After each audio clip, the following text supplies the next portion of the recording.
For this Valentine's Day Money Watch, we are talking about love and money. So listen to this. According to a recent survey, 45% of Americans who are in committed relationships believe they do not know everything about their partner's finances. 38% think financial infidelity is just as bad as physical cheating, with 5% thinking it's worse. CBS business analyst Jill Schlesinger is here with more. Jill, good morning. Oh, it's a hot topic, isn't it? I know. Okay, so there really is nothing romantic, in my opinion, about talking about money with your partner. You might disagree, but why is it so important and how should we do it? You know, first of all, you're not going to do it today. We're not talking about this on a Valentine's weekend. Please don't do that. I know people who do their taxes on Valentine's Day. That's what they talk about. No, that's wrong. That's just wrong. I mean, listen, I think the real issue is that we're trying to demystify your financial life. And we all bring into our relationships a little baggage. So what we're trying to do is get on the same page. One of the best ways you can do that is to set aside some time, not on Valentine's Day weekend,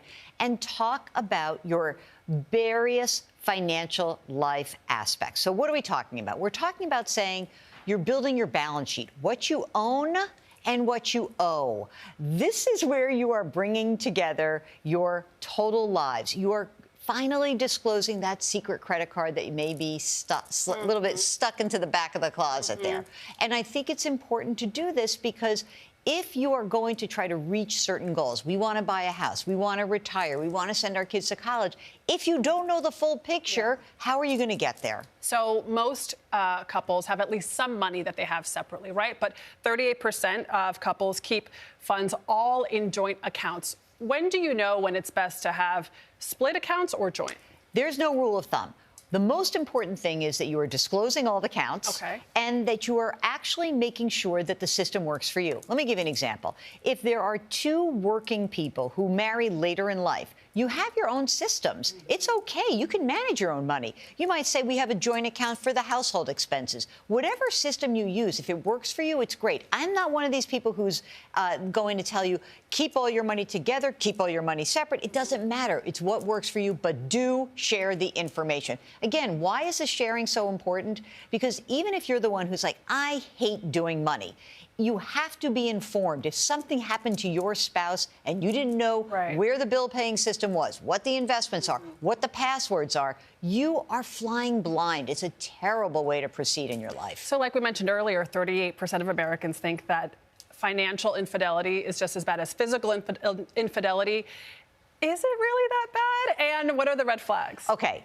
Well, there are some red flags, which is that I'll start with the red flags, because I actually spoke to a forensic accountant about this. Yeah, I know there are people who do this. The reason why it's bad is that you really are bringing together two lives when you get married. You bring your financial lives together. And so, you know, honestly, if you're lying about that, what else are you lying about? That's the problem. The other piece is that there's a difference between lying and not. And, like, maybe you just don't think it's relevant, but go on. Okay. This is not me. Asking I have for a told, friend. My husband knows everything. Okay, but the reason it's a problem is that what if one partner's bad behavior or a secret account is derailing the ability to make progress? I really think that that's the issue here. So some red flags. ATM withdrawals that are unaccounted for. If all of a sudden you're doing your taxes this tax season and a document comes in, there's a bank statement you don't know about, that's something that you would want to know. Or a credit card. If, remember, you are joining yourselves financially, this is an important thing. Disclose, share, get on the same page. Yeah, because love and marriage, everything's shared, including debt. You betcha. Jill Schlesinger on that note. Thank you so much.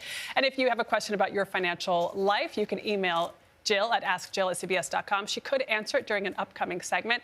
And you can hear more advice on her podcast, Money Watch with Jill Schlesinger, my favorite. New episodes drop every Saturday and Sunday.